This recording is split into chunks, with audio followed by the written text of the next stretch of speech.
Ya, assalamualaikum warahmatullahi wabarakatuh dan semangat pagi. Kembali lagi ke tutorial Electronic Technician. Nah, pada kali ini kita sudah memasuki bagian keempat daripada tutorial ini ya. Dan di video tutorial sebelumnya saya sudah menjelaskan bagaimana cara menggunakan diagnostic tool ya, diagnostic test. Terus bagaimana kita caranya menggunakan wiggle test tentunya sudah kita jelaskan di video sebelumnya. Nah, video kali ini saya akan menjelaskan bagaimana cara melihat current total. Apa sih itu current total? Kemudian menu kalibrasi dan juga performance test ya pada tools ET sendiri. Nah, kita lanjut ke apa itu current total. Kita coba di mana sih current total itu berada. Kita klik di informasi, kemudian kita lihat di current total. Oke, kita lihat current total. Nah, ini data-data current total ya. Ada total type ya, waktu dia beroperasi, unit itu beroperasi. Kemudian total idle time. Jadi unit itu hidup tapi tidak bergerak atau engine-nya hanya idle saja. Kemudian total fuel yang digunakan sekian ya, 456 liter. Total idle-nya maksudnya total fuel-nya. Kemudian total idle fuel-nya sekian. Terus total maksimum fuel-nya sudah sekian ya. 126.730 ya jumlah literasi. Sorry, ini bukan jumlah total fuel yang keseluruhan ya. Jadi total keseluruhan ini yang untuk idle-nya. Oke. Apakah parameter ini bisa diganti? Bisa Pak, bisa.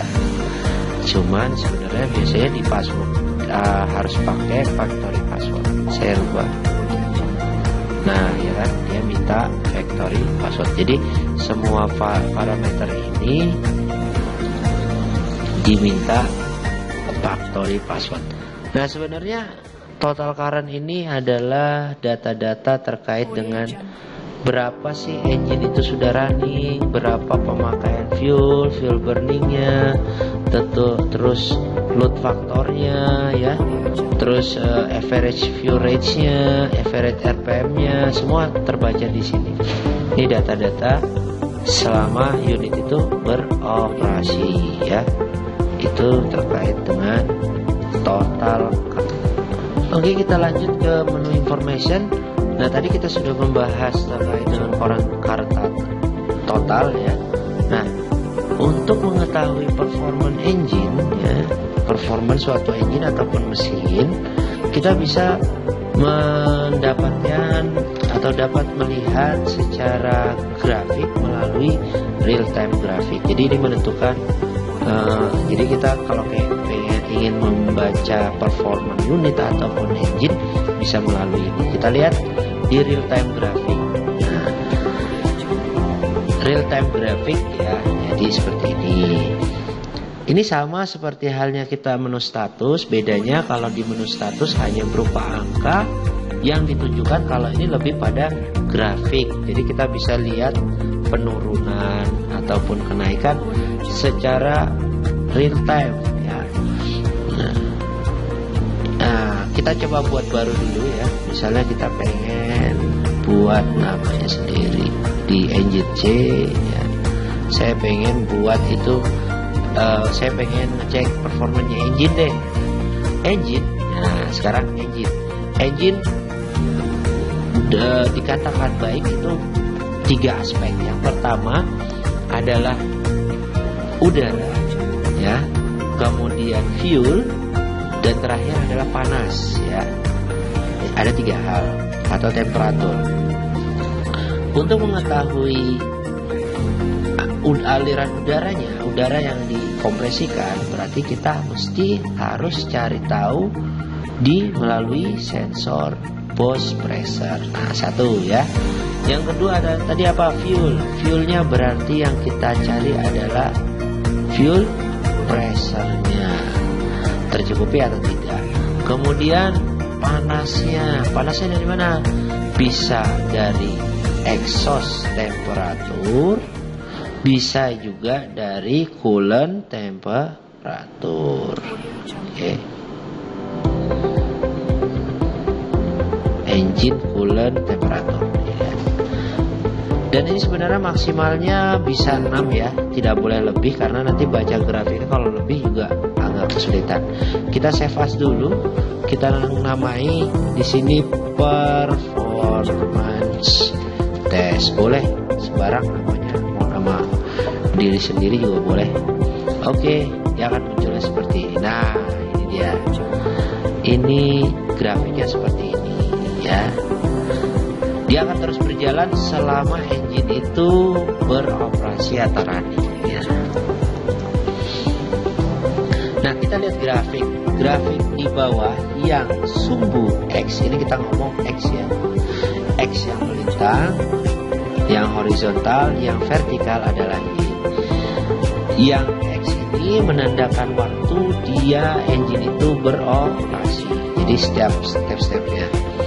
Kemudian yang Y vertikal, sumbu Y-nya itu nilai parameter yang tadi kita pilih. Contohnya di sini Y yang satu ini adalah boost pressure warna merah, kan?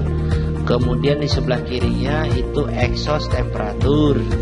Kemudian yang biru sebelah kanan lagi ada fuel pressure, dan sebelah kanan yang paling pojok itu engine coolant temperatur, dan semuanya terbaca. Kemudian dari grafiknya juga garisnya itu udah ditandain ya. Di sini contoh, ini warna coklat. Oh, ini engine coolantnya. Kita lihat tadi mana engine coolantnya di sini. Nah, di pojok sini berarti overheat ini di angka 100 lebih engine coolantnya. Kemudian di merah boost pressure-nya. Boost pressure merah berarti dia di sini, ini nilainya berarti di angka 450 kPa. Kemudian exhaust temperatur tidak ada ya, tidak terbaca. Engine coolant sudah, fuel pressure warna biru, dia kesini berarti dia mendapat 500 sekian lah, 50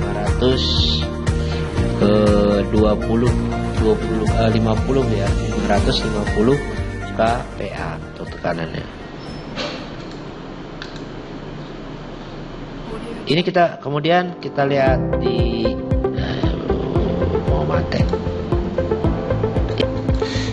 Oke, ini yang untuk real time grafiknya ya, real time grafik. Jadi dia akan terus membaca. Kalau kita perhatikan di sini angkanya terus berubah, artinya engine itu terus running. Kemudian ini karena mode trainer, lagi-lagi mode trainer, maka grafiknya selalu konstan. Sebenarnya kalau aktualnya dia turun naik ya. Kalau pembacaan parameter atau pembacaan sensor itu pasti turun naik, tidak ada konstan lurus seperti ini. Ya, kita bisa setting di sini untuk warna, terus waktunya kita bisa setting ya. Jadi jeda waktu ini bisa kita rubah ya. Kemudian dari warna grafik juga kita bisa rubah ya. Kemudian kita bisa menampilkan gripnya, garis-garisnya ya, atau simbol juga boleh. Nah ini jadi biar lebih jelas ya, lebih jelas angkanya itu bisa kita setting. Dan ini karena berhubung ini jalan terus, maka kita bisa hold, jadi sama kayak menu status juga.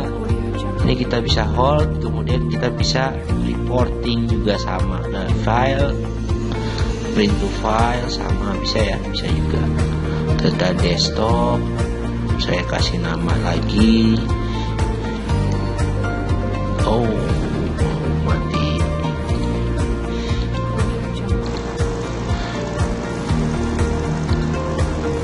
Oke, tadi kita rubah, bisa kita rubah ya, kita rubah nama file name-nya dengan unit.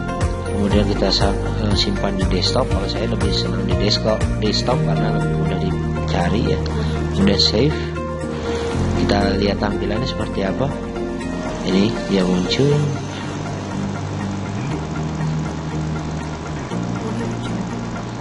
Kita lihat. Nah, sama ya. Ada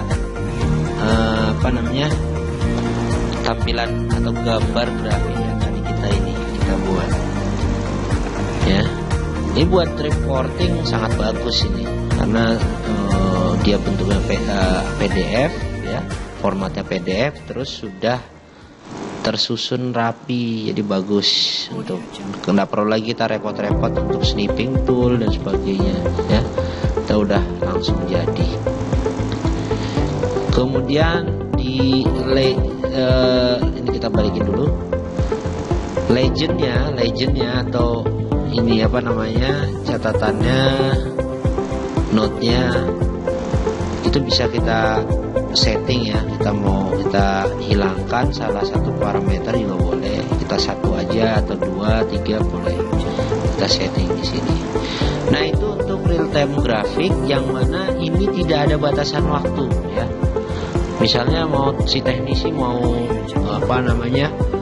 ngecek performance engine ataupun hidrolik lama, misalnya mau 1 jam boleh, 2 jam boleh ya. Cuman dia tidak bisa mengcapture error. Kalau dia sudah lewat ya udah nggak bisa ditarik lagi, itu tidak bisa tercapture secara keseluruhan dan tidak bisa tersave. Beda dengan halnya data logger. Sekarang kita akses dulu ke data logger. Apa itu data logger? Kita lihat dulu ke information data logger. Nah, data logger ada 2, ada recorder, ada viewer. Nah, kita sebelum punya data ini, data logger kita recorder dulu. Jadi ketika kita nanti sudah punya data, bisa kita lihat datanya melalui viewer. Kita record dulu, kita rekam dulu artinya. Nah, beda halnya dengan real time grafik tadi, itu adalah settingan waktu. Pada dasarnya sih sama, melihat parameter-parameter secara real time, akan tetapi untuk data logger ini lebih men-set waktu. Jadi kita setting waktu dulu, kapan-kapannya kita mau lakukan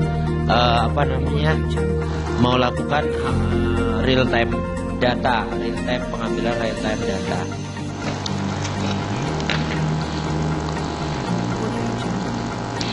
Contoh ini di general, ini penyimpanan filenya ya. Kemudian separate-nya, separate di sini artinya berapa sih data yang kita ambil per menitnya. Jadi kita bisa custom nih, bisa per hours. Jumlah data itu jumlah value atau angka yang terbaca di sensor dalam 1 menit atau dalam 1 jam. Kita bisa setting ini, mau kita per jam, mau per hours, per menit, itu juga bisa. Atau custom, sembarang kita mau kita gimana custom. Terus durasi pengambilannya, artinya durasi berapa menit sih, berapa lama sih kita mau ngambil data selama unit itu beroperasi. Bisa 5 menit, ini kita bisa setting, bisa 10, terserah. Bisa 5, bisa 10 ya. Bisa 10 menit atau jam juga bisa sama. Oke, lanjut ke pre-trigger ya. Pre-trigger ini bisa kita adjust juga, satuannya ada detik atau second ya. Nah, ini sebenarnya fungsinya untuk berapa sih trigger yang digunakan untuk merekam data-data. Jadi kita bisa setting mau 5 detik, mau 10 detik, terserah. Ini bisa kita naikin ya. Oke. Terus kita pilih di sini ECM yang ingin kita lihat. Misalnya kita ECM engine ya. Di problemnya ada di engine ya, supaya kita bisa mengetahui performanya. Berarti kita harus pilih ECM engine, kemudian kita add ya. Nah, kemudian sama halnya seperti status juga, saya pilih yang ini aja karena saya sudah buat ya, sama menu status. Oke, kita oke kan, kita oke lagi. Nah, seperti ini dia muncul.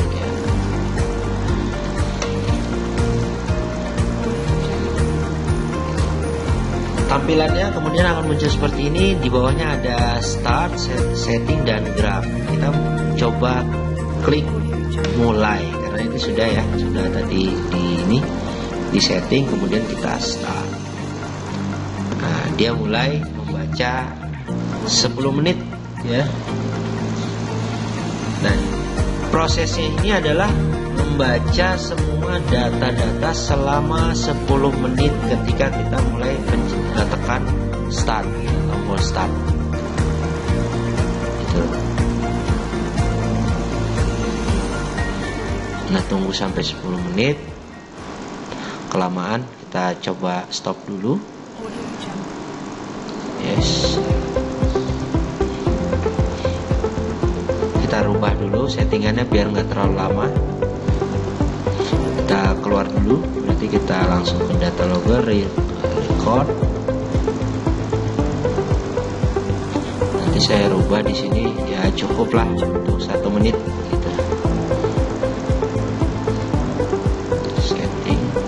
Setting ya. Ini kan tadi durasinya 10 menit ya, saya akan kasih cuma 1 menit aja. Yes.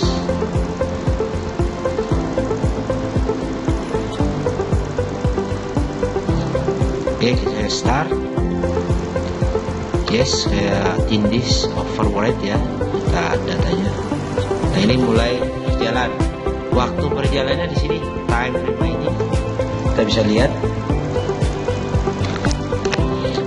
di time remaining.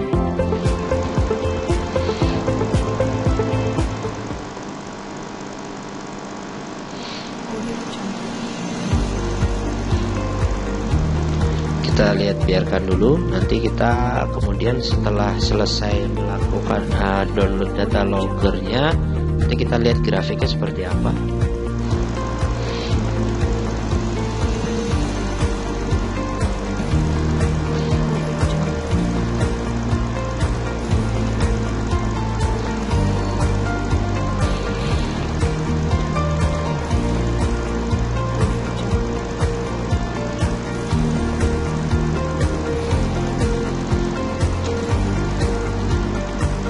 Ini sudah selesai, dia masih pengambilan datanya. Oke, kita lihat di grafiknya ya. Kita lihat grafiknya. Tadi sudah kita pilih semua.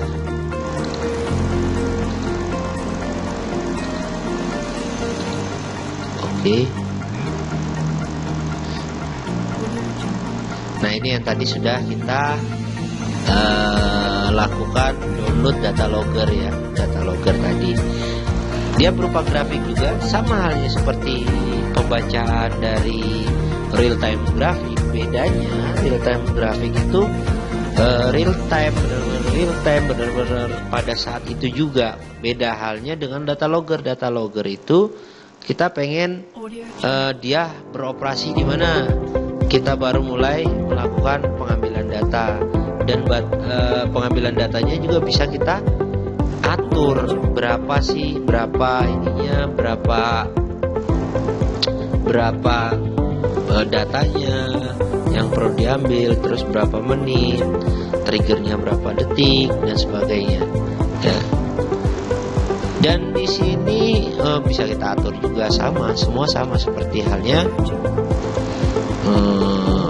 real time grafik ya. Oke.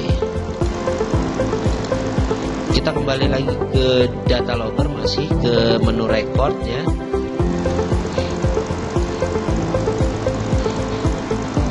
Kita coba setting. Di sini ada auto trigger ya. Auto trigger ini adalah jadi trigger klik ya, yang kita lakukan start itu bisa dilakukan secara otomatis ya, dengan logika. Jadi kita membuat sebuah logika ya. Misalnya ini, nah misalnya saya membuat logika jika auto trigger itu akan aktif atau data logger itu akan aktif ketika misal engine temperatur, engine oil pressure deh, greater than, ya kan di sini logikanya, atau equal sama dengan atau kurang dari, less than. Saya buat dengan greater than, misalnya di angka 105. Tentunya kalau kita menggunakan parameter ini, berarti kita harus memasukkan parameter di data logger juga engine oil pressure, tentunya seperti itu.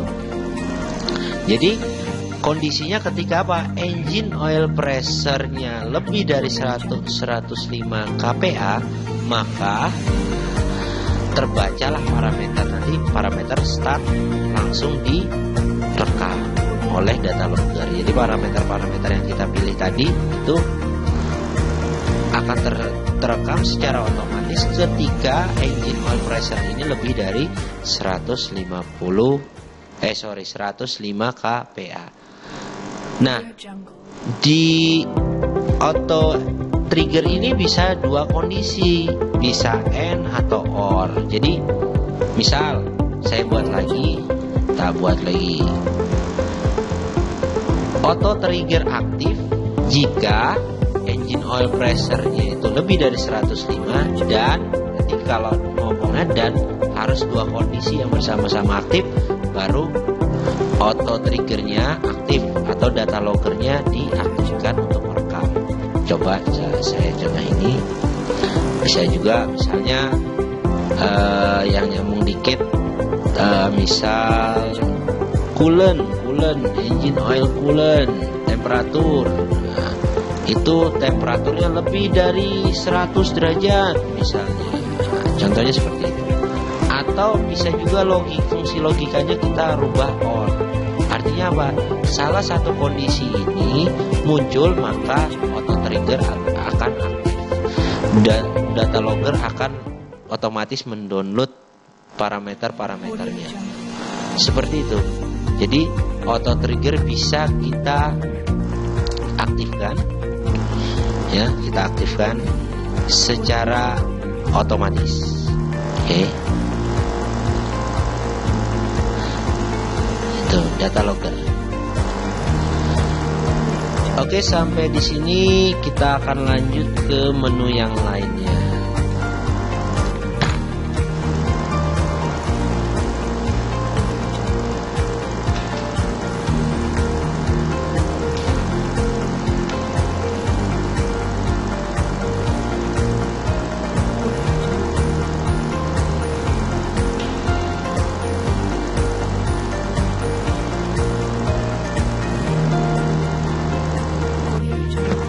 Oke, kita lanjutkan lagi ke menu selanjutnya di menu service ya. Menu service tadi sudah menu information tadi sudah data logger real time. Sekarang kita prognostic download. Apa sih itu prognostic download?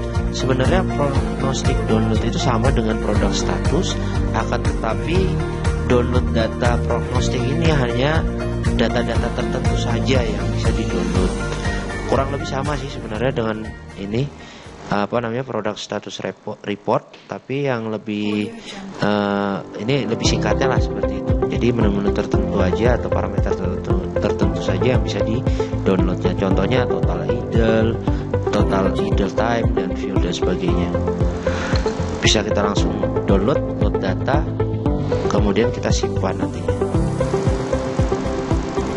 Oke, has been download, baru kita save datanya ke desktop. Kembali lagi, judulnya sama ya, PRG prognostic download, ya bisa datanya. Oke, nah itu untuk yang prognostic. Oke, itu saja ya untuk menu informasi yang kita sering gunakan sebagai teknisi. Yang lain itu nggak perlu lah ya. Hanya cukup itu saja yang tadi saya jelaskan. Nah, kita lanjut lagi ke menu service ya. Menu service di situ ada, nah yang paling penting di sini adalah kalibrasi. Seorang teknisi harus mampu mengkalibrasi. Apa yang dikalibrasi? Coba kita cek. Di sini untuk engine ya, di situ ada timing kalibrasi, monitor throttle position sensor, rotor kalibrasi. Nah, itu untuk yang engine, kemudian engine load feedback ada juga, kemudian engine trim kalibrasi, dan untuk transmisi ada transmisi trolling valve kalibrasi. Nah, kita coba salah satunya, kita coba ke timing kalibrasi. Nah, untuk timing kalibrasi sendiri sebenarnya ada beberapa prosedur yang harus dilakukan ya. Di sini diminta time improve installation dan set engine speed before continue. Nah, di sini berarti kita harus menggunakan tool selain daripada ET. Nanti kita harus pasang proof ya. Nah, bisa kita lihat di ET bagaimana sih, di SIS kita bisa lihat di SIS prosedurnya bagaimana cara mengkalibrasi timing. Tujuannya apa sih? Karena unit Caterpillar ini menggunakan basic elektronik dan menggunakan sensor-sensor, maka wajib dilakukan kalibrasi terhadap sensor-sensor, terutama pada timing ya. Timing ini siapa aja sensornya? Ada engine speed sensor, kemudian ada camshaft speed sensor, dan banyak lagi. Nah, itu yang harus disinkronkan. Caranya mudah, ketika sudah kita pasang proof, kemudian kita set speednya sesuai standar, kemudian kita tinggal klik continue ya, continue, dia tinggal ya gitu aja, kalibrasi sukses. Nanti dia baca menyamakan, kalibrasi sudah oke, habis itu disuruh melepas timing probe-nya, diskon. Udah gitu aja, ini mudah saja sebenarnya. Nanti untuk lebih detailnya bagaimana proses kalibrasi dan apa alasan kalibrasi nanti saya jelaskan di video engine elektronik. Oke, kita lanjut kembali ke menu servis kalibrasi. Kita lihat di ini, kita di unit-unit kita nggak ada ya. Ada monitor throttle position, throttle kalibrasi. Kalau mau lihat juga boleh, coba kita ke throttle kalibrasi. Nah, ini sebenarnya sama dengan kalibrasi di unit-unit kita ya, unit-unit apa namanya, HD ya, unit-unit PC 6015 ya, kurang lebih sama. Tapi bedanya ini karena 3 engine ya, tadi sudah di set 3 engine dan punya 3 throttle ya, dan harus disinkroniskan. Contohnya seperti ini, tidak bisa dirubah ya, langsung aja di hold, di reset. Ini karena tidak terhubung dengan unit sih, makanya agak kesulitan kita.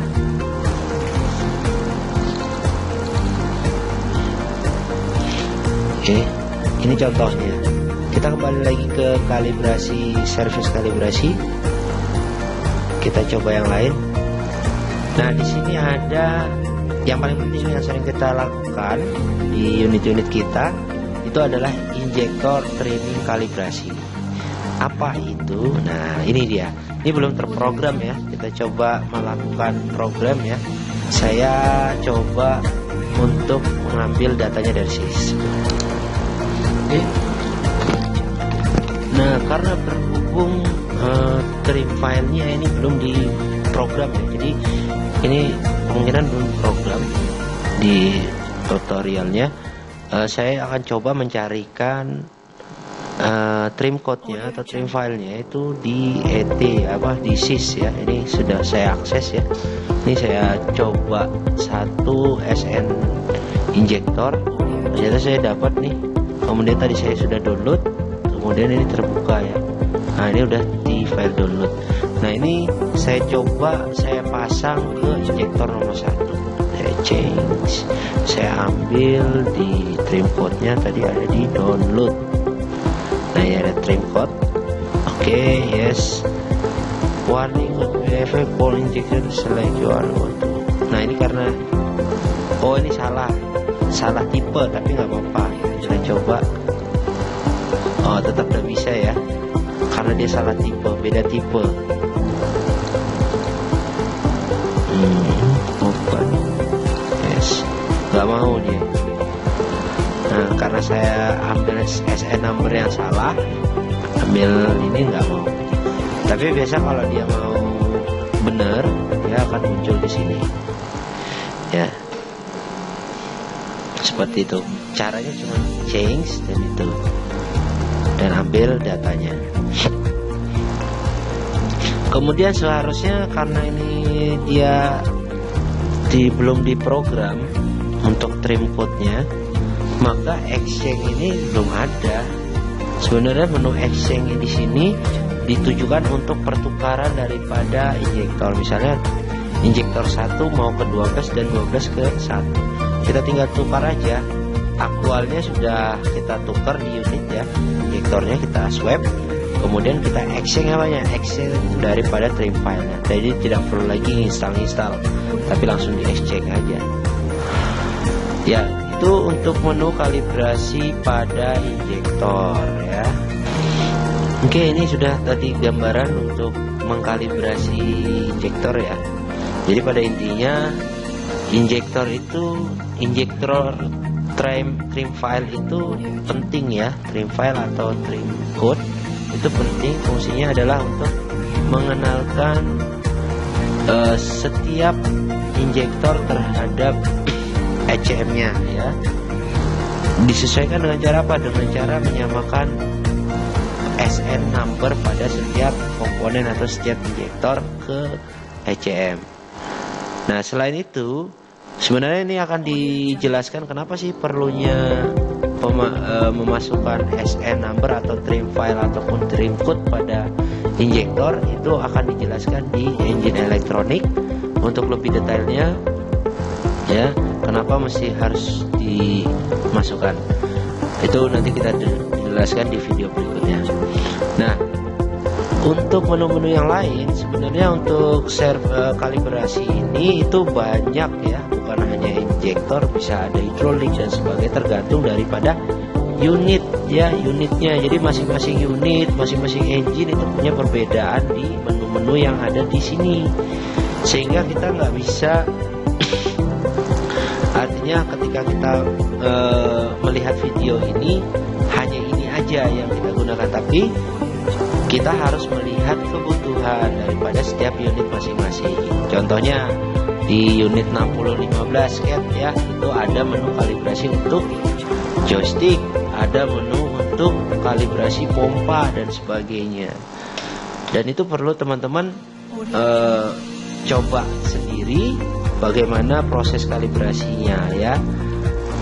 Nah, pada video kali ini saya di video keempat ini sudah semua ya, kita bahas mulai dari bagaimana cara menggunakan ET, tampilannya, downloadnya, mengecek error code-nya, kalibrasi, sampai menyeting status dan sebagainya, itu sudah kita sampaikan.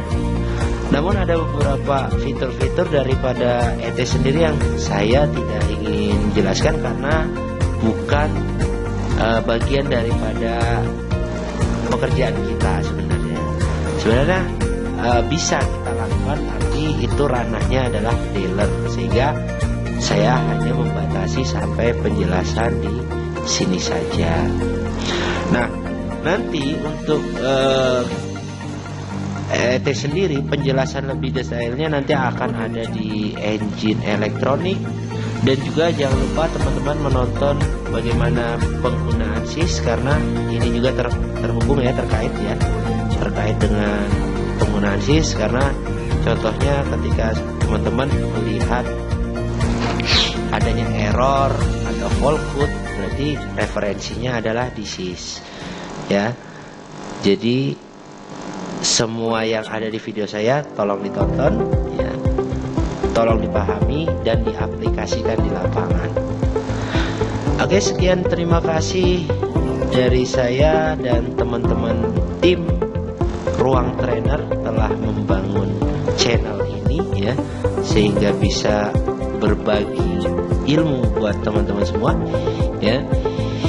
Dan saya ucapkan mohon maaf sebesar-besarnya jika terjadi salah kata. Dan saya ucapkan semoga ini semua bermanfaat. Terima kasih dan wassalamualaikum warahmatullahi wabarakatuh. Semangat pagi luar biasa.